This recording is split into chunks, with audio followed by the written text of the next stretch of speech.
Ok, então, gravando a partir de agora. Boa noite, pessoal de Medicina Veterinária, disciplina de TCC1. Vamos começar a aula hoje. A ideia é a gente falar sobre o Manual de Normas de Trabalhos Acadêmicos da FAG.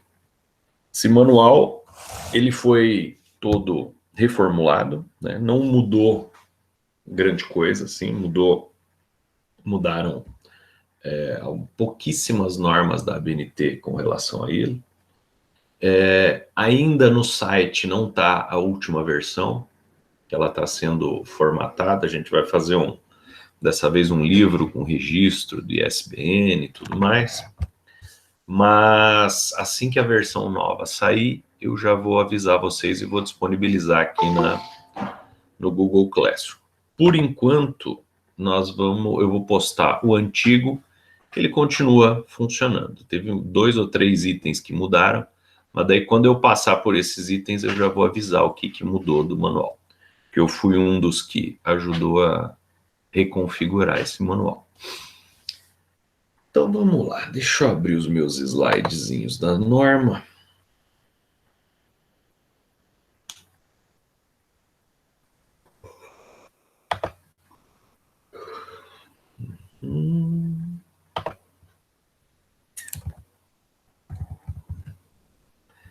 Na verdade, o que mais vai mudar é que tinham alguns errinhos de digitação no manual antigo, que foram corrigidos agora na versão nova. Esse manual, ele começou em 2006, daí depois em 2011 ele foi atualizado, depois foi atualizado em 2015 e agora em 2020, novamente. Deixa eu compartilhar minha tela aqui.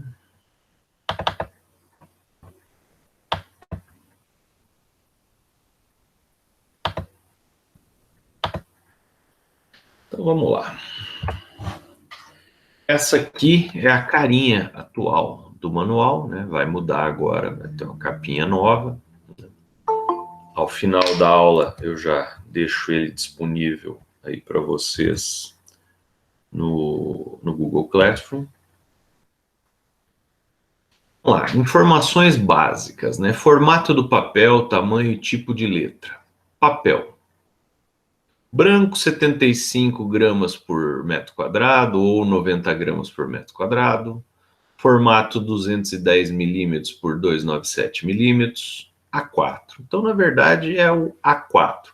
A gramatura, que é aquela 75 gramas, 90 gramas, isso aí pouco importa, né? É a folha de sulfite comum, tamanho A4, que é o que a gente usa sempre.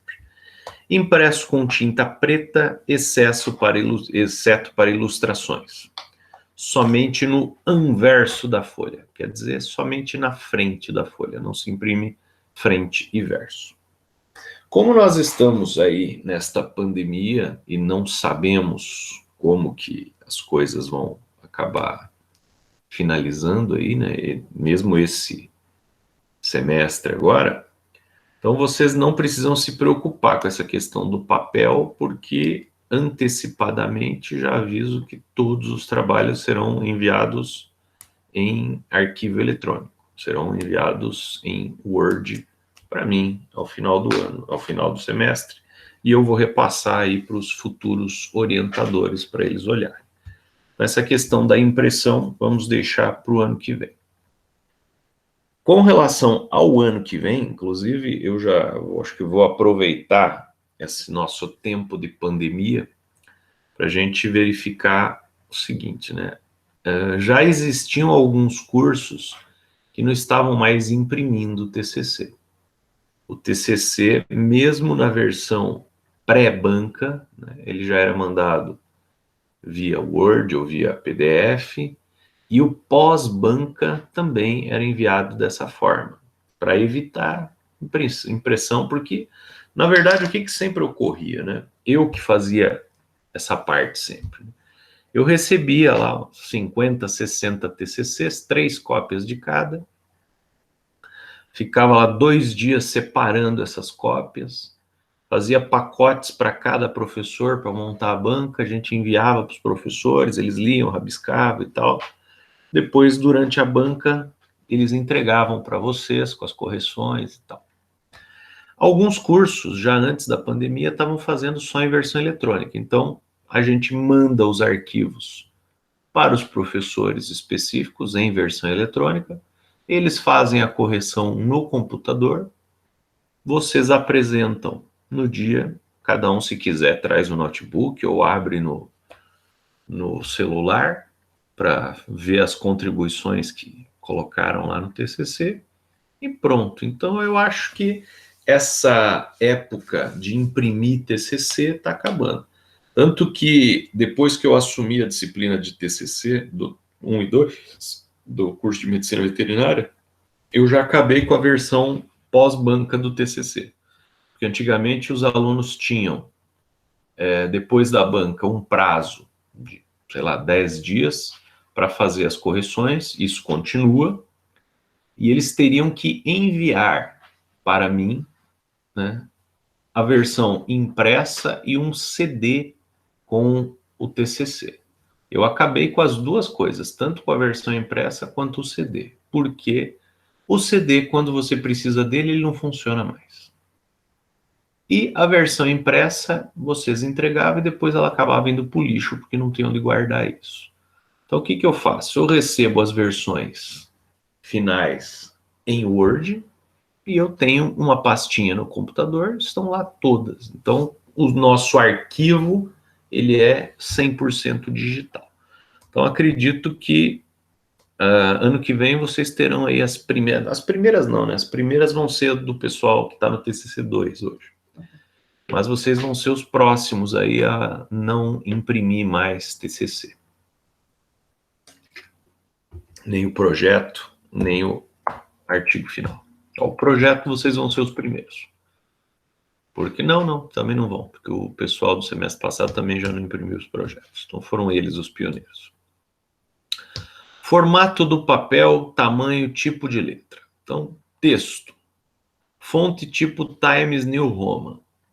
Ah, professor, eu posso colocar calibre?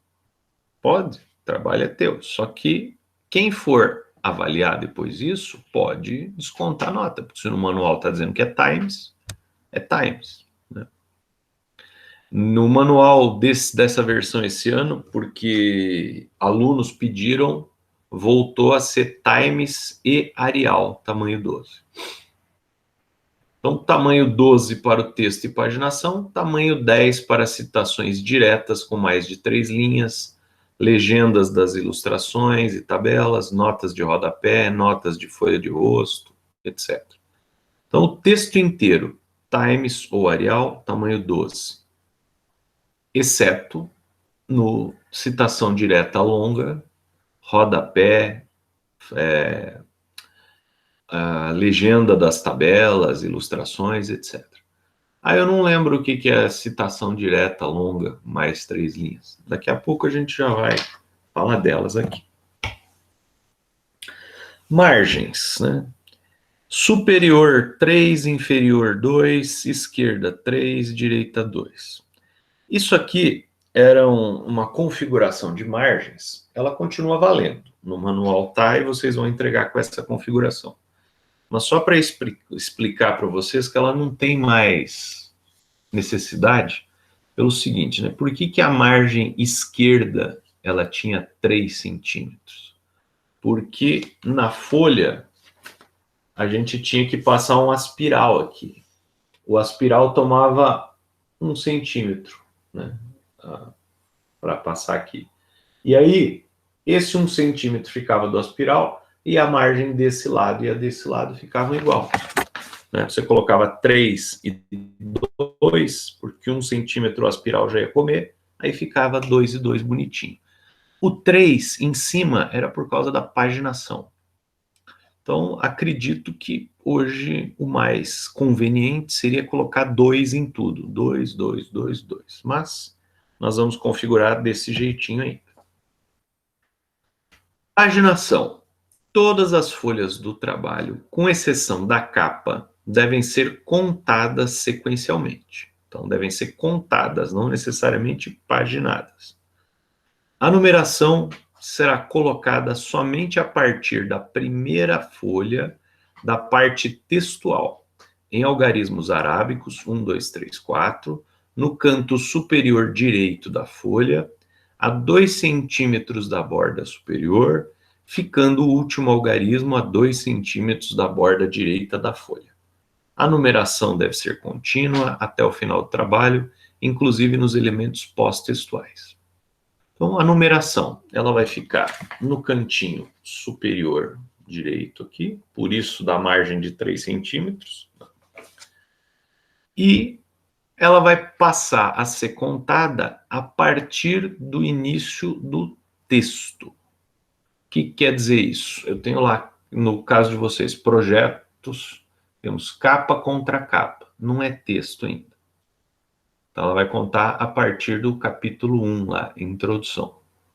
Só que a primeira página da introdução já vai ser a página 2. Por quê? Porque a capa não conta, mas a folha de rosto conta. Ela não é numerada, mas conta. Mas não se preocupem com isso, é só detalhe. A numeração também está dizendo aqui que ela deve ser contínua até o final do trabalho, inclusive nos elementos pós-textuais. O que são os elementos pós-textuais? Então, você tem, após o teu trabalho, se você quiser colocar algum apêndice, por exemplo, algum formulário, algum prospecto, alguma foto, alguma coisa, ele vai contar também. Depois das referências, ele continua contando. Espaço de entrelinhas. Todo texto deve ser digitado com espaço de entrelinhas 1,5. Beleza? Então, é colocar 1,5 diretão. O espaçamento entre linhas simples, porém, deverá ser utilizado nas citações diretas com mais de 3 linhas, nas notas, nas referências, nas legendas das ilustrações e tabelas, na nota descritiva de natureza do trabalho, nota da folha de rosto, nos resumos de trabalhos, artigo e monografia. Então, veja, tudo é 1,5, exceto aqueles itens que já estavam falando antes, né, que é citação direta longa, rodapé, referências, etc. E naquela observaçãozinha que tem na capa, na contracapa, lá, a nota da contracapa, que nós já vamos ver daqui a pouco também. Resumo, quando tem. Capa dos trabalhos. Elemento obrigatório do trabalho acadêmico deve expor elementos de identificação na seguinte ordem: nome da instituição, centralizado em letras maiúsculas em negrito, a margem superior de 3 centímetros. Nome do autor, centralizado logo abaixo do nome da instituição, com espaçamento de entrelinhas 1,5, em letras maiúsculas em negrito. Com mais de um autor, o espaçamento deverá ser simples entre os autores. Título do trabalho, centralizado em maiúsculo e negrito, com distribuição equilibrada. Para os títulos com mais de uma linha, recomendam-se que sejam escritos em espaçamento simples, sem divisão silábica de palavras. Quando houver subtítulo, este virá depois do título, separado por 2 pontos e escrito com o mesmo tamanho e fonte utilizados. Local, nome da cidade onde o trabalho será apresentado, na penúltima linha, centralizado em maiúsculo e negrito. Ano de entrega do trabalho, centralizado na última linha, logo abaixo do local, separado apenas por espaçamento simples e em negrito. Aqui a gente já vai ver que está no modelo que eu dei para vocês, já está configurado direitinho. Então, o que está dizendo? Ó, capa, tudo centralizado. Tudo em letra maiúscula e tudo em negrito, para facilitar. Nome da instituição, nome do autor, título do trabalho, local e ano. Se houver mais de um autor, o nome dos autores vai estar em espaçamento simples. Se o título tiver mais de uma linha, vai estar em espaçamento simples. O local, O local é aonde o trabalho será apresentado, não o local onde o trabalho será desenvolvido. Exemplo: eu vou fazer um trabalho numa propriedade de gado de corte no município de Campo Mourão. Beleza. O local ali não vai ser Campo Mourão, por quê? Eu vou apresentar ele em Cascavel. Então, todos os trabalhos terão ali Cascavel. Ah, professor, mas você falou que nós podemos apresentar o trabalho via online e tal, daí eu vou apresentar na minha casa, que eu moro em Corbélia. Daí eu ponho Corbélia? Não. Na verdade, você vai estar na sua casa, sim, só que os professores vão estar no Centro FAG assistindo a sua apresentação, que é em Cascavel. Então, ele será apresentado em Cascavel. No caso de vocês, que são uma turma de meio de ano, o ano vai ser o seguinte: isso que vocês estão fazendo agora é um projeto. Então, vocês vão colocar a data 2020, porque vocês vão entregar o projeto em 2020. Já o artigo, se tivesse capa, que não tem, aí quando vocês fossem entregar o artigo finalizado, aí seria 2021. Então, ano de entrega do trabalho. Folha de rosto. A folha de rosto, eu não vou ler tudo isso aí de novo, porque é exatamente igual à capa. E vocês vão ver que a explicação aqui, ela vai estar todas as coisas iguaizinhas estavam na capa. A única diferença é o que eu vou ler aqui agora. Tem duas diferenças. Uma, não vai o nome do autor na folha de rosto, né? Só na capa, na folha de rosto não vai. E acrescenta isso aqui.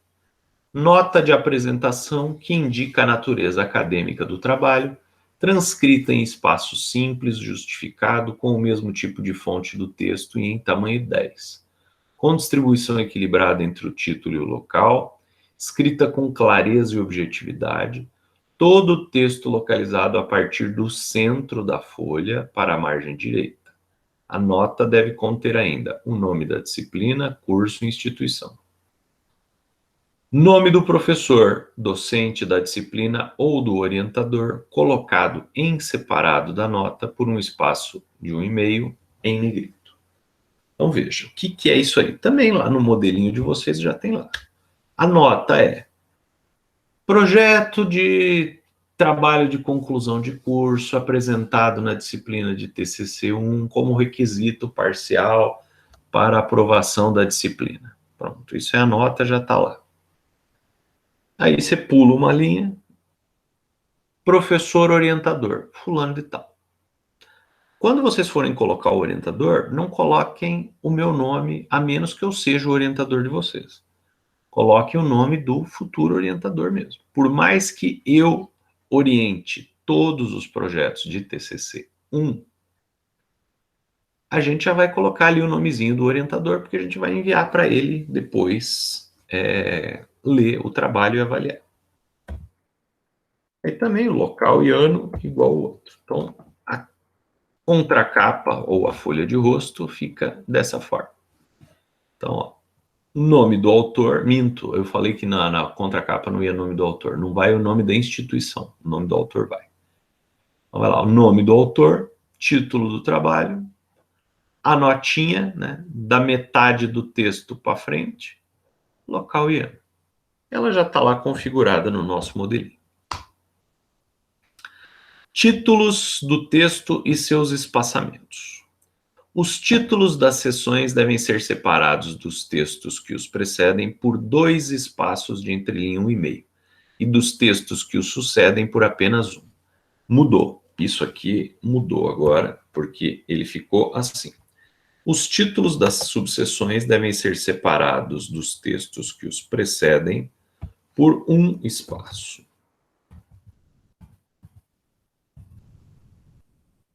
De entrelinhas 1,5 e dos textos que os sucedem por 1 espaço também, por apenas 1 também. Antigamente, o que você fazia? Você estava lá escrevendo, ó, capítulo 1, enter, né? Dá 1 espaço. Aí você começa a escrever. 1.1, tema, 1 espaço. Tananana. Aí você vai passar para o item 1.2, você tinha que dar 2 espaços. 1.2. Assunto, escrevia, 2 espaços. Próximo, problema, escreve lá 1 espaço. E assim vai. Aqui não, agora mudou, é 1 espaço para todo mundo. Então tem o título, 1 espaço, texto. 1 espaço, outro título, texto. E assim sucessivamente. Os trabalhos divididos em capítulos, seções e subseções devem ser transcritos observando-se o seguinte.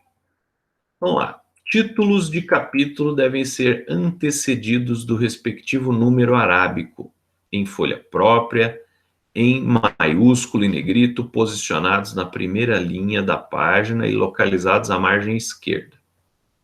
Olha lá um exemplo. 1. Sociologia. Não sei se vocês conseguem enxergar, mas ele está em negrito. Caixa alta, né? Todas as palavras, todas as letras em maiúscula e negrito.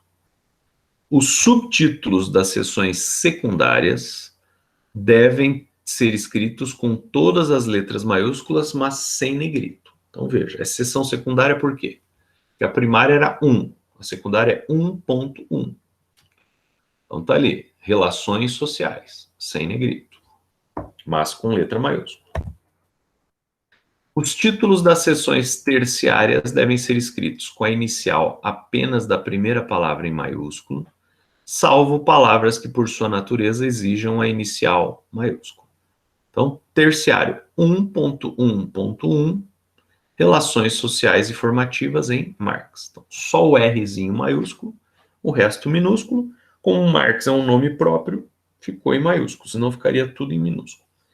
Tá, professor, e se tiver um 1.1.1.1, segue a mesma ideia do terciário. Se tiver um quaternário e assim por diante, segue essa mesma formatação do terciário.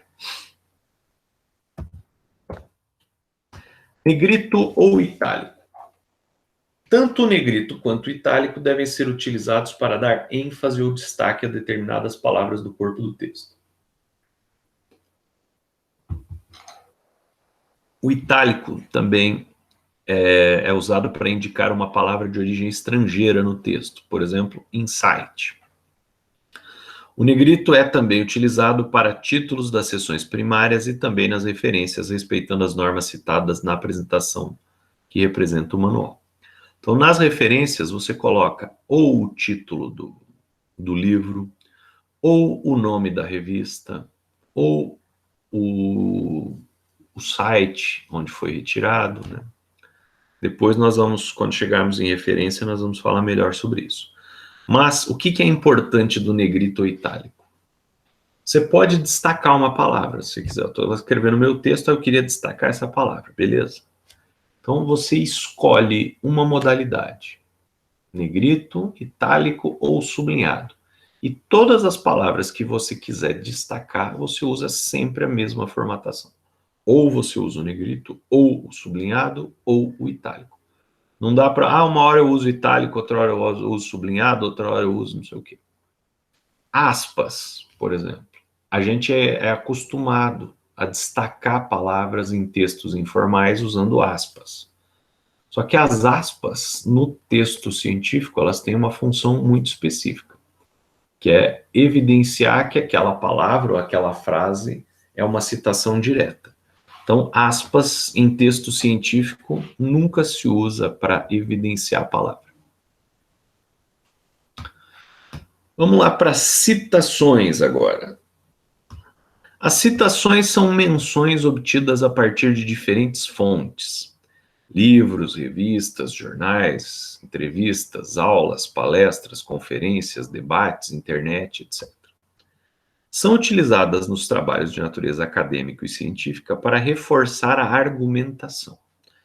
Então você vai escrever lá, segundo fulano de tal, e aí você copia o que o fulano de tal escreveu. Ou você reescreve o que o fulano de tal escreveu com as suas palavras, né? Você dando a sua interpretação àquilo.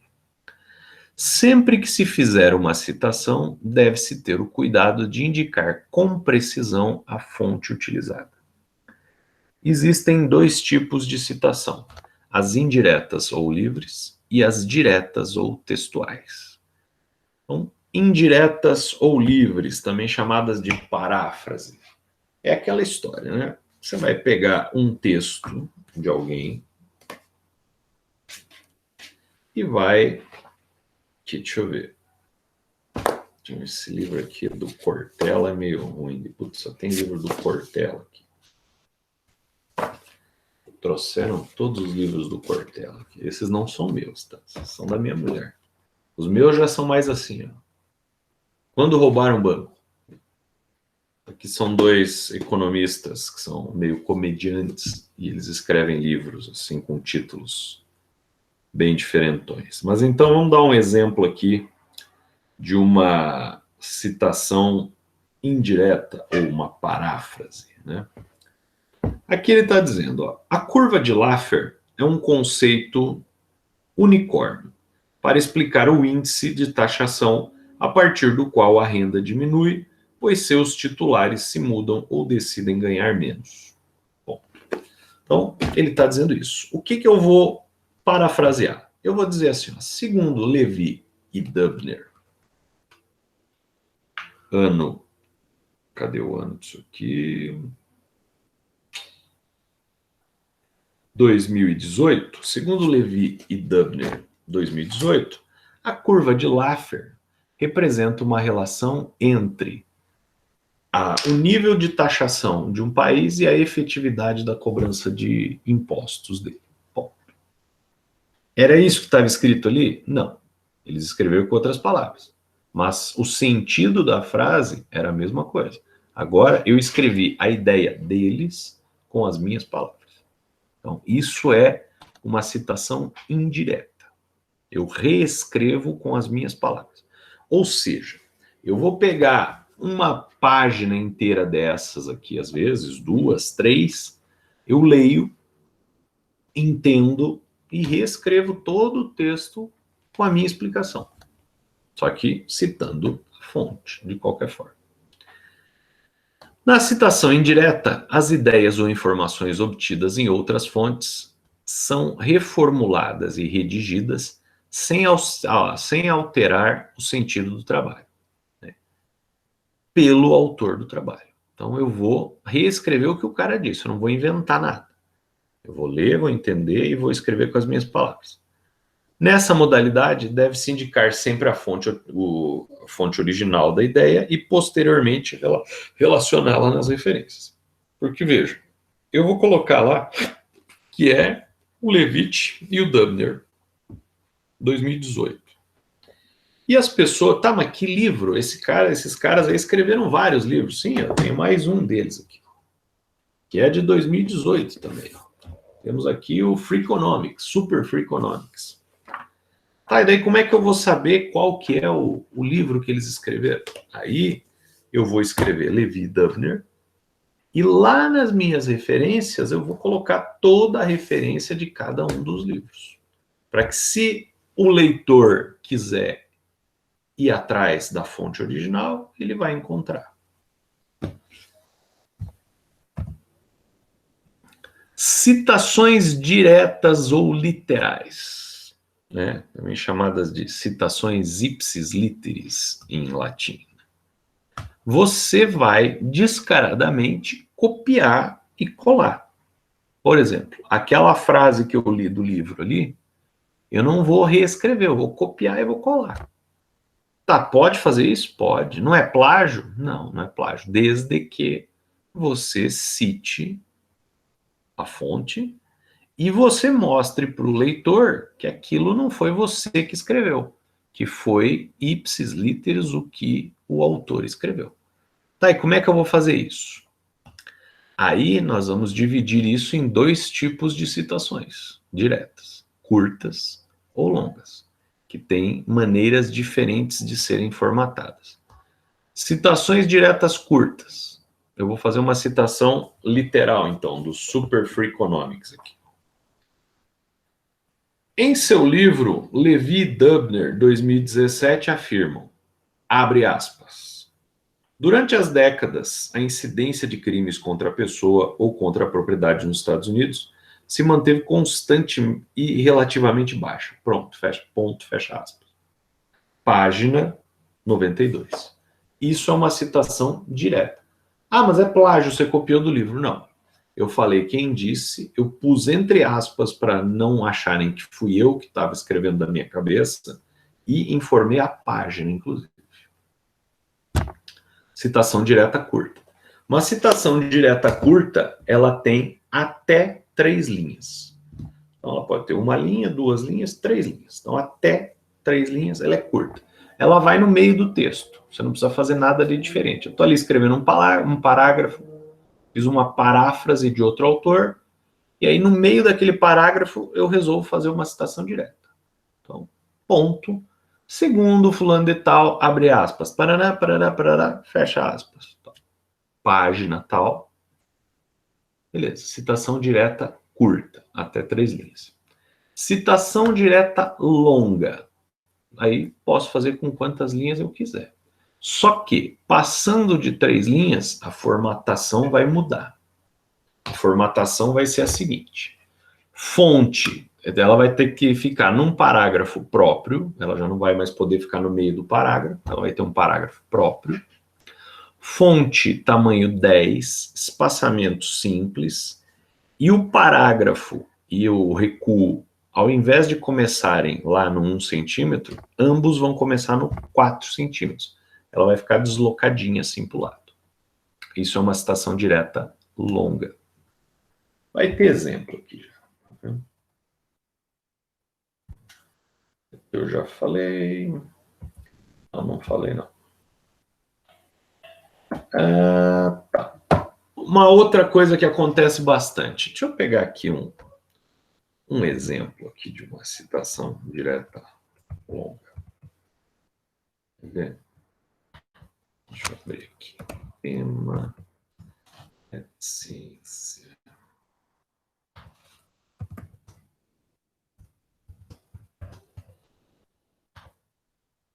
Revista da FAG que eu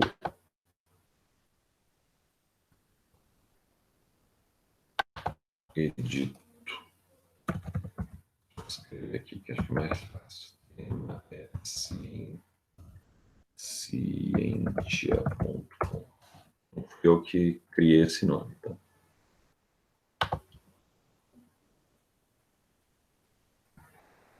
Deixa eu pesquisar aqui. O autor. Vou pegar aqui que eu tenho um monte de artigo publicado aqui. Madureira. Deixa eu ver aqui. Avaliação do índice. Sustentabilidade urbana, vazios, endomarketing, perfil. Desenvolvimento regional. Esse aqui é bem teórico. Esse tem bastante. Tá aqui.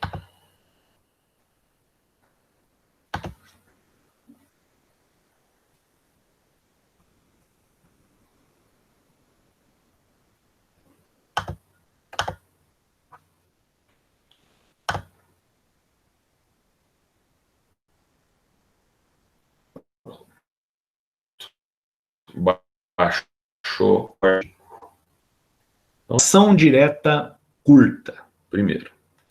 Eu estou aqui, ó, desenvolvendo Meyer e Baldo, em 1968, tararara, não coloquei aspas, não coloquei nada. Então, eu estou parafraseando eles. Eu estou fazendo uma citação indireta. Ponto. Aí, eu abro aspas, quer dizer que eu estou copiando igualzinho está no livro. E aí, eu abro aspas e escrevo. Embora seja possível estabelecer algumas específicas distinções entre esses termos, eles são, em essência, sinônimo. Fecha aspas.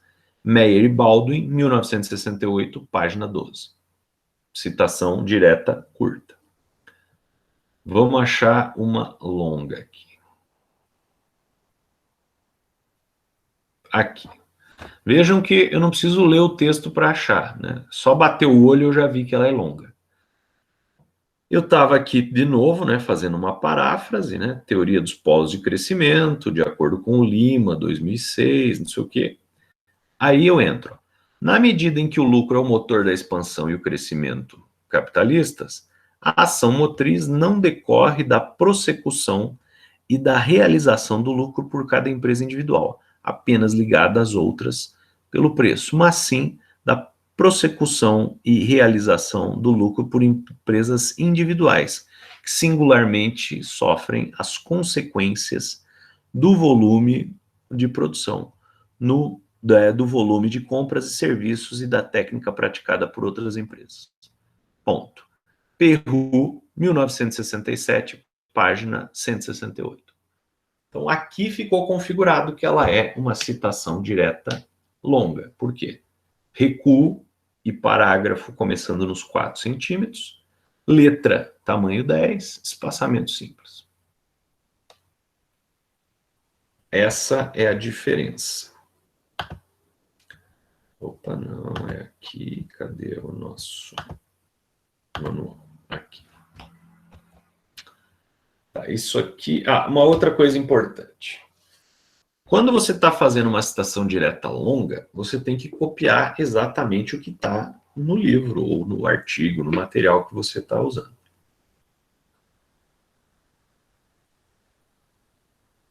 E às vezes pode uma palavra escrita errada. O cara digitou errado no artigo original e acabou sendo publicado daquele jeito. Você precisa, quando é uma citação direta, copiar inclusive o erro do sujeito. Só que para você não passar por bobo, né, por que não sabe digitar, que digitou errado, você vai escrever a palavrinha do lado, sic, que significa assim mesmo em latim. Outra coisa que a gente usa o sic. Por exemplo, né, na minha dissertação, eu usei alguns livros dos anos 30, dos anos 20, em que a grafia do português era bem diferente. Né? Por exemplo, vocês já devem ter visto, né? Farmácia com PH. Hoje em dia não se usa mais farmácia com PH. Se o livro tiver com alguma grafia que mudou ao longo do tempo, por exemplo, ideia, né? Até 2012, ideia era acentuada. Hoje em dia não é mais acentuado. Então o que você tem que fazer? Você vai escrever ideia acentuado, abre um colchete, sic, fecha o colchete e continua. Ou seja, você está dizendo para o leitor, eu sei que isso está errado, mas o texto original estava assim, eu tenho que copiar do jeito que está.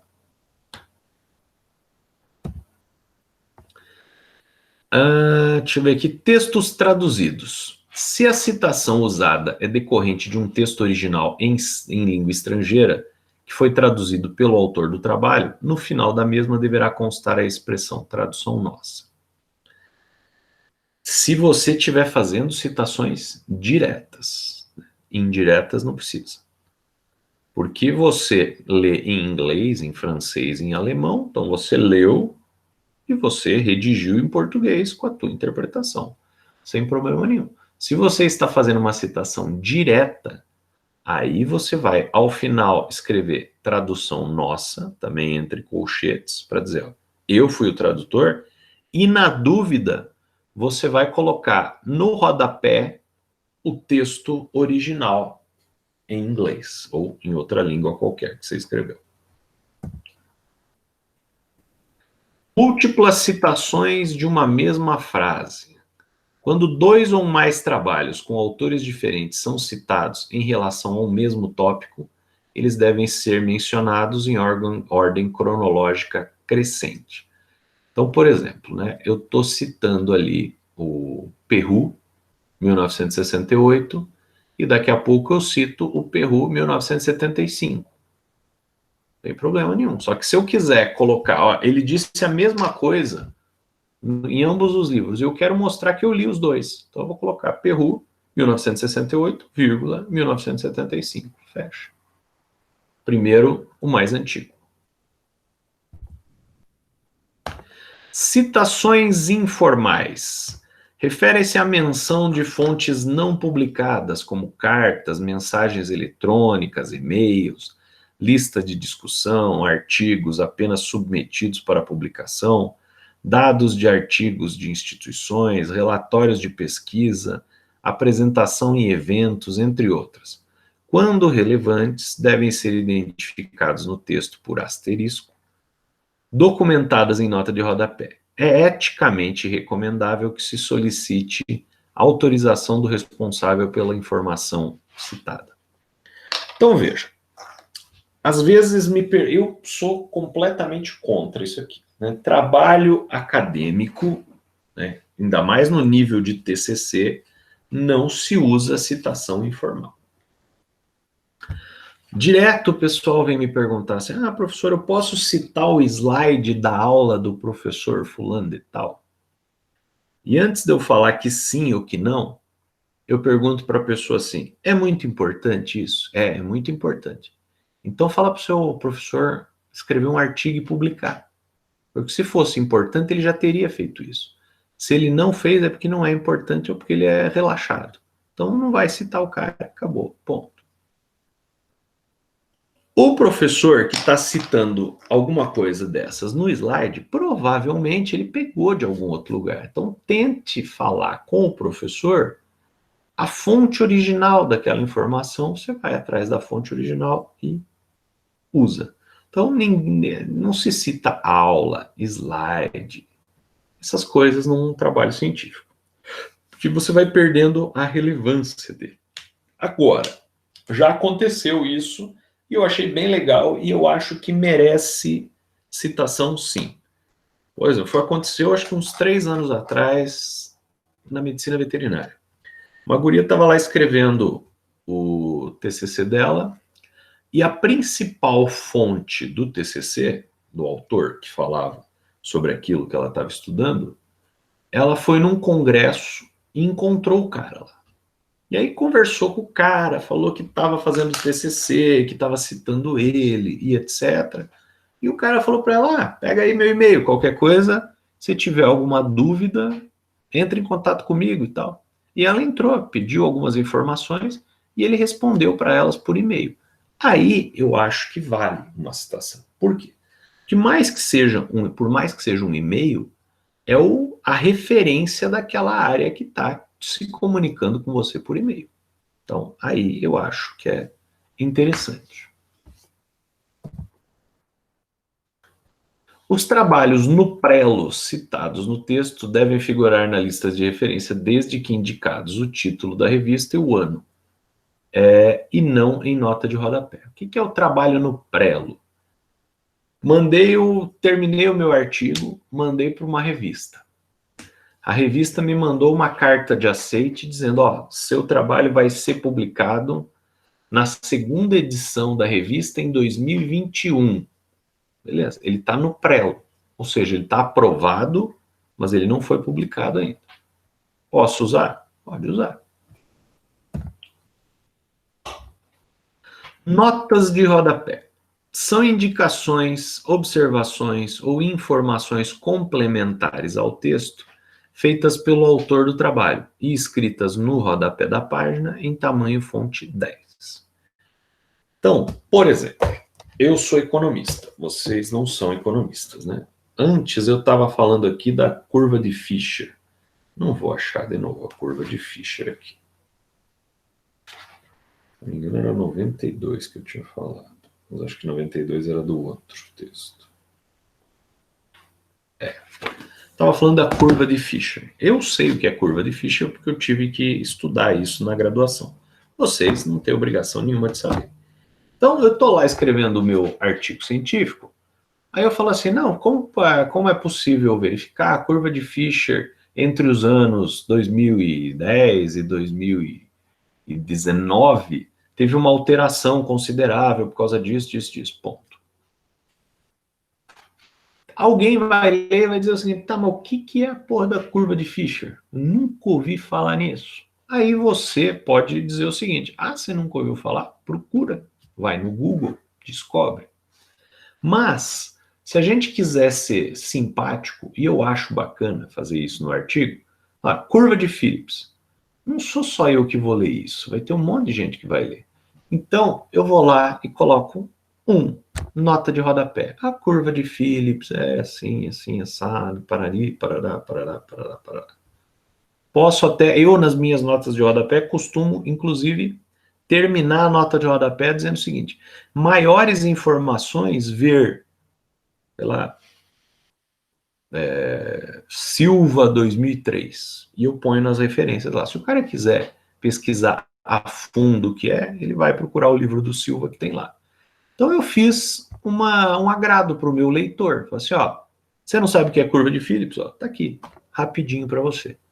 Você sabe ou não quer saber, você passa batido. Você não precisa ir ler a nota de rodapé. Por isso que eu acho que a curva de Phillips ela é bastante democrática.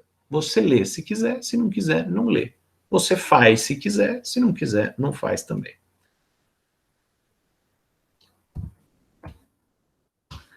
Tabela é a forma não discursiva de apresentação de informações, que tem por finalidade a descrição ou cruzamento de dados numéricos, codificações, especificações técnicas, símbolos, sintetizando os dados de forma que facilite a sua leitura e interpretação. Então, todo mundo sabe o que é uma tabela. Em termos científicos de manuais de norma, é uma distinção entre tabela e quadro. É uma frescura, mas tem. Tabela, as laterais são abertas. Então, você só tem as linhazinhas assim. Pode ter coluninhas no meio, tem problema, linhas de coluna no meio, mas as laterais são abertas.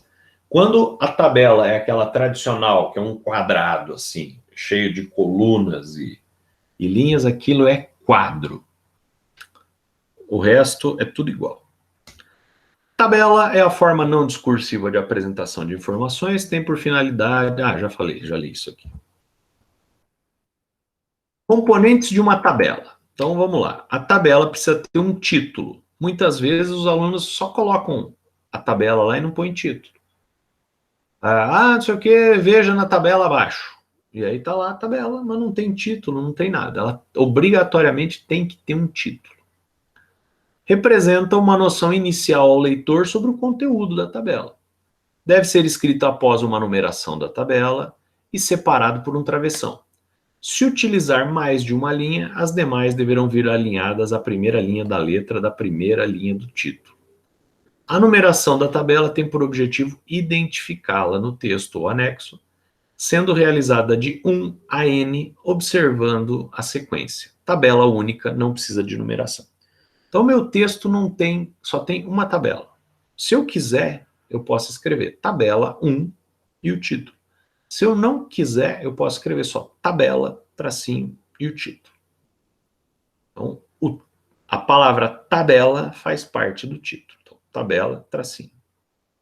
Se for mais de uma, numeradas na ordem que elas aparecem. Apareceu a tabela 1, depois apareceu a 2, a 3, a 4, assim. Professor, posso colocar figura 1, figura 2? Até pode, mas não é uma figura, né? Coloca a tabela, é que nem gráfico. Coloca gráfico, não coloca figura. Figura é mais para fotografia, para desenho, para alguma coisa assim. Então a tabela, ela tem título, ela tem o corpo, que é representado por colunas e subcolunas, nas quais são registrados os dados. Então tem ali no meio da tabela as informações, é o corpo. Tem o cabeçalho, que tem por finalidade a identificação dos conteúdos referentes a cada coluna da tabela. Então tá lá, em cima tem o cabeçalhozinho. Ou nota de rodapé, identifica a fonte original dos dados. Deverá ser escrito com letra minúscula e no tamanho 10. Fonte consiste na indicação da entidade responsável pela informação. E aí você pode colocar opcionais. Nota é utilizada para apresentar informações de natureza geral, com o objetivo de conceituar ou esclarecer o conteúdo, ou ainda indicar a metodologia adotada na coleta ou na elaboração dos dados. Nota específica é utilizada para apresentar informações com o objetivo de descrever conceitos ou esclarecer dados sobre uma parte ou um item específico da tabela. É bem comum em artigo científico você ter lá uma tabelinha, tá lá, fonte, tal, e aí notas. Os dados constantes da tabela foram coletados em tal lugar. Nota explicativa, nota específica. Os dados da coluna Z foram trabalhados estatisticamente com o software, não sei o quê. Então, não precisa, é só um complemento quando é necessário. Então, temos aqui um exemplo de uma tabela. Então, nós temos ali o título, que é Tabela 1, Relação do efetivo dos rebanhos existentes no ano de 2013. Temos o cabeçalho, tipo do rebanho, número de cabeças. Esse é o cabeçalho. Temos o corpo, bovinos 167 mil, suínos 75 mil, frangos 189 mil. Isso é o corpo. E temos a fonte aqui, IBGE 2014. Muito bem. Não tem nenhuma nota aqui, mas poderíamos colocar notas se fosse o caso. Vejam que o que eu falei da tabela lá, aqui, ó, é aberta aqui as laterais. Ilustrações. Qualquer que seja o tipo da ilustração, sua identificação aparece no canto superior, procedida da palavra designativa. Desenho, esquema, fluxograma, fotografia, gráfico, mapa, organograma, planta, quadro, retrato, figura, imagem, entre outros. Seguida de seu número de ordem de ocorrência no texto, em algarismos arábicos, travessão e respectivo título. Após a ilustração na parte inferior, indicar a fonte consultada, elemento obrigatório, mesmo que seja a produção do próprio autor. Legenda, notas, outras informações necessárias à sua compreensão, se houver. A ilustração deve ser citada no texto e inserida o mais próximo possível do texto que se refere. Antigamente, o pessoal colocava tabela, gráfico, foto, etc., em anexo. Ou seja, você até mencionava, tabela 2 e tal, só que para você achar a tabela 2, você tinha que ir lá no final do trabalho e identificar a tabela. Hoje em dia, a forma mais moderna nos diz para colocar a foto, a tabela, o gráfico, na sequência de onde você está comentando ele. Então, você escreveu assim, os dados estão constantes no gráfico 1. Já coloca o gráfico 1 ali na sequência.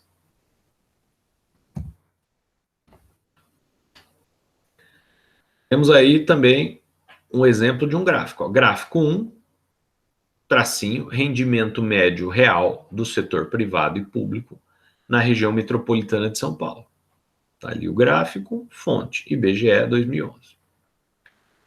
Pode ser que lá no IBGE 2011 não estivesse esse gráfico desse jeitinho aí. Eu peguei os dados que me interessavam, não peguei todos, e eu elaborei esse gráfico com base no IBGE. Então, a fonte seria IBGE 2011, adaptado pelo autor. Ponto. Equações e fórmulas. Para facilitar a leitura, as equações e as fórmulas devem ser destacadas no texto e, se necessário, numeradas com algarismos arábicos entre parênteses alinhados à direita. Na sequência normal do texto, é permitido o uso de uma estrelinha, entrelinha maior que comporte os elementos, expoentes, índices e outros. Então veja aqui. Exemplo, eu estou lá escrevendo um trabalho focado em matemática. Né? A minha dissertação do mestrado, por exemplo, eu tive que fazer um monte de análises estatísticas e tinha um monte de fórmulas. Então nós temos lá x2 mais y2 igual a z2, entre parênteses, 1, porque esta é a minha fórmula 1. Se eu tiver uma fórmula 2, 3, 4, eu vou fazer a mesma coisa, eu vou colocar no canto direito, lá, e vou pôr entre parênteses o número sequencial dela. Por quê? Porque daí, quando eu estiver discutindo essa fórmula, eu vou falar assim, a fórmula 1 apresenta assim, assim, assado. A fórmula 2, eu não preciso colocar a fórmula inteira, eu só menciono ela. Referências. As referências formam o conjunto padronizado de elementos descritivos retirados de um documento, livro, artigo, site, etc., individualizado, que permite sua identificação e localização. A elaboração das referências deve ocorrer em folha distinta, colocado logo após a última folha da conclusão, colocando-se a palavra referência em maiúscula e negritada na página superior da folha do lado esquerdo. O que ele quer com isso aí? Vamos ver se aquele meu PDF está aberto aqui. Tá. Não, não é esse. Esse aqui é o de ontem. Eu abri aqui. Ó. Referências. Vamos lá no final. Tá aqui, ó. Vamos lá. Palavra referências em negrito. Opa, porque voltou para cima. Palavra referências em negrito, caixa alta, localizado à esquerda. E aí, todas as referências utilizadas no trabalho.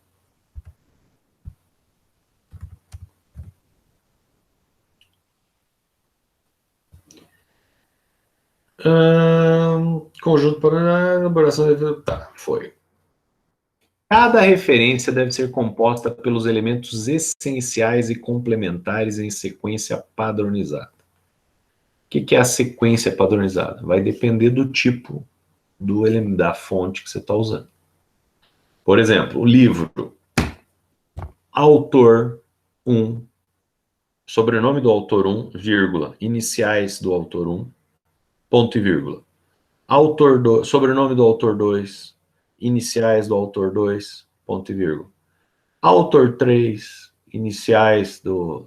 sobrenome do autor 3, iniciais, tal, ponto. Título do livro, em negrito, só o título. O subtítulo a gente coloca 2 pontos, sem negrito. Aí vem edição. Depois vem local de publicação. Depois vem a editora e depois o ano de publicação. Ponto. Isso é a sequência, como é que o autor falou? Composta elementos essenciais e complementares, numa sequência padronizada. Então, essa é a sequência padronizada. Se for uma revista, é o autor do artigo, título do artigo, nome da revista em negrito, volume, número, páginas do artigo e o ano. E assim vai. Sempre que se fizer uma referência, deve-se utilizar a seguinte ordem de elementos: autor ou equivalente, título da obra, subtítulo, edição, local, editor, ano de publicação.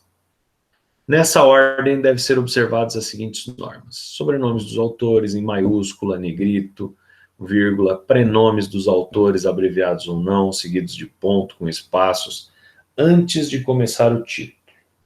Observação. É importante observar que se um dos autores listados tiver seu prenome abreviado, todos os demais autores deverão ser escritos da mesma forma. O que é isso? Por exemplo, o meu nome é bem grande. Meu nome é Eduardo Miguel Prata Madureira. Então, se vocês forem me citar no trabalho, vocês vão escrever lá, Madureira, vírgula, Eduardo Miguel Prata. Vai dar uma linha só, já só com o meu nome. Se tiverem mais 2 autores com um nome grande como o meu, tem 3 linhas só para escrever o nome dos autores.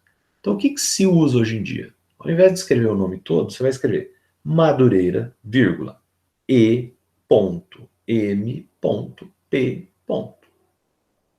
Curtinho, tudo certo. Tá, mas posso escrever do outro jeito? Também pode. Só que, como eu disse no início, o artigo, o projeto, ele é padronizado.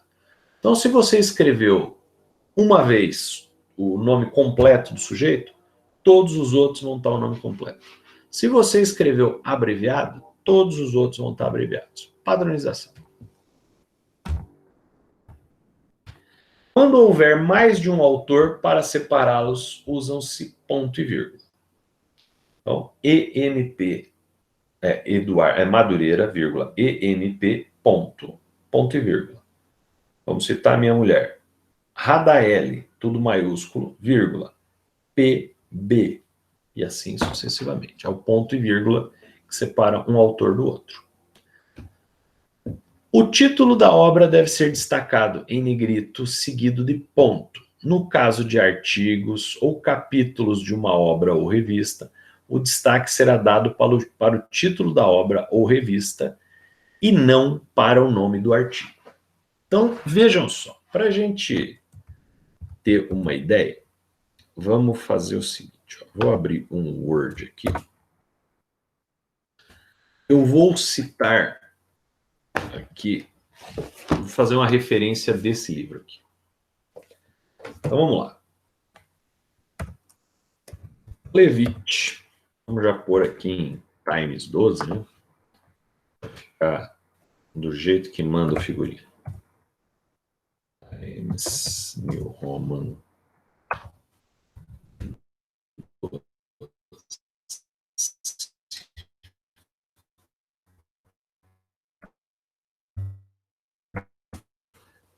Muito bem. Então, Levite. Em 2 T's. Vírgula. É o sobrenome do sujeito. Steven D. Não sei o que é o D, porque já está abreviado lá. Ponto. Ponto e vírgula. Esse foi o primeiro autor. Próximo. Dubner, vírgula. Stephen J. Ponto. Citei os 2 autores. Ok. Agora vamos para o título. O título é Negrito. Super Freak. Preeconomics. S. Super Freak do oculto do dia a dia. Então, agora nós vamos tirar o negrito e vamos escrever aqui. O lado oculto do dia a dia. Muito bem. E mais? Edição. Vamos ver se tem edição nesse livro. Como é que eu faço para saber se tem edição ou não? Você abre as primeiras páginas do livro, você vai ver isso aqui, ó, ficha catalográfica. Aqui tem todas as informações que você precisa. Ó, não tem edição. Então, ela deve ser a primeira edição. Sim, ela deve ser a primeira edição. Mas se não tem, não coloca nada. Então, pulou a edição, o que vai próximo? Local, Rio de Janeiro.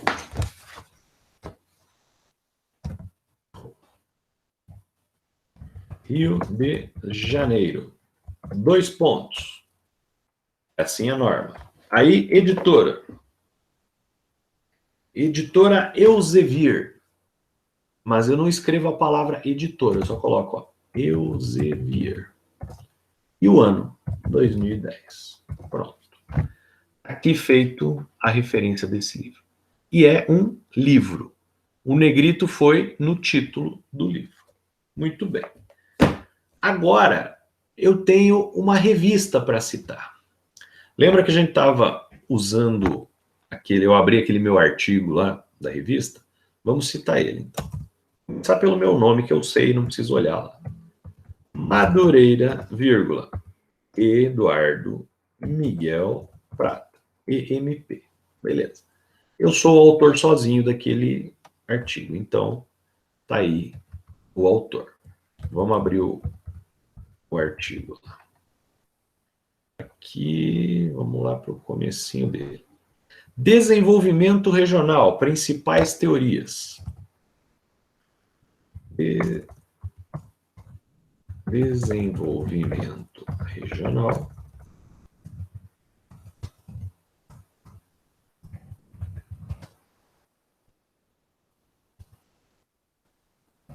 Principais. Deixa eu ver o principais. Tá? 2 pontos, principais teorias. 2 pontos. Principais teorias. Aí o negrito põe no título? Não, porque ele foi publicado numa revista científica. Então o negrito vai na revista. Como é que é o nome da revista? Aqui, ó, revista Tema et Ciência. Então, negrito. Revista Tema et Ciência. Ponto. O que mais? Aí vamos ter que pôr o volume, número. Volume 5, V.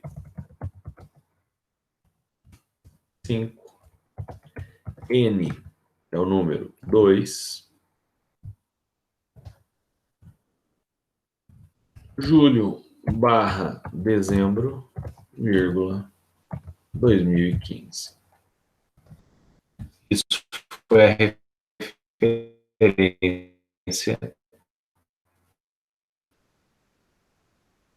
de vou pegar uma da internet, pegar aqui o Conselho Federal de Medicina Veterinária.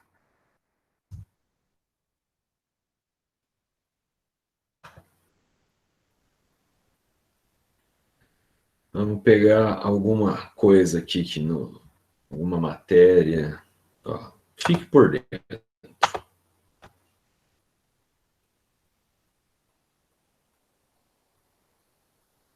Isso aqui não vai dar para a gente lançar.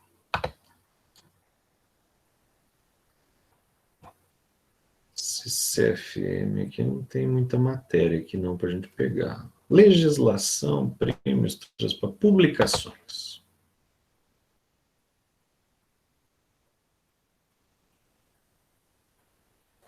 Mas aí já são publicações dele. Vamos pegar aqui, ó.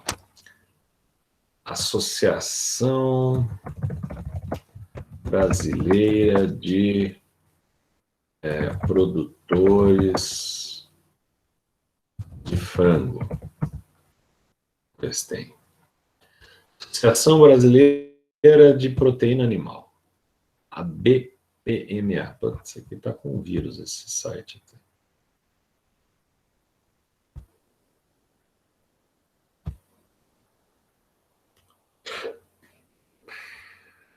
Poxa.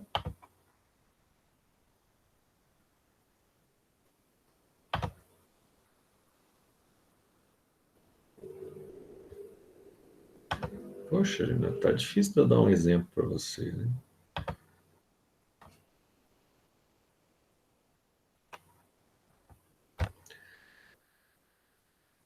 Pronto, vamos dizer que eu queira citar isso daqui. O que eu vou fazer? Ele foi publicado aonde, né?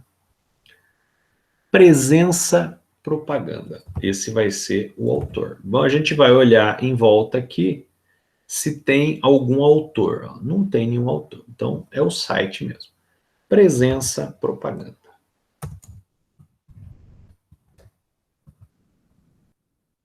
Ponto. Título da matéria. Associação Brasileira de Produtores... Não, isso aqui é uma tag que eu procurei lá. Brasil na Good Food 2010. Esse é o título. Vamos colocar o título lá.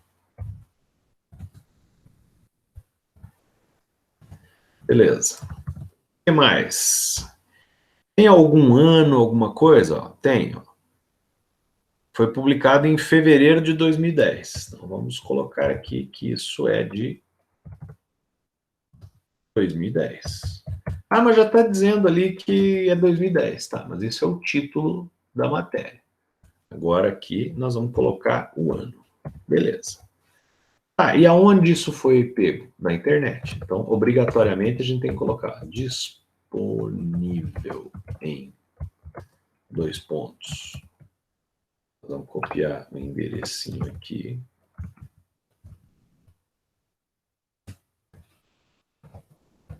Acesso em... Hoje foi dia 13 de agosto de 2020. Ele mudou a fonte, vamos voltar para Times 12. E o negrito vai ficar no título da matéria. É isso aqui. Então, feita a citação de algo pela internet. Mesmo assim, vão aparecer outras situações que vocês não vão lembrar, ou não vão saber, não vão achar no manual como é que se faz. E aí vocês vão trazer para mim. E eu vou ensiná-los como fazer. Então, pessoal, vamos parar com o manualzinho agora e vamos deixar um espaço para vocês perguntarem aí alguma dúvida que vocês tenham do TCC.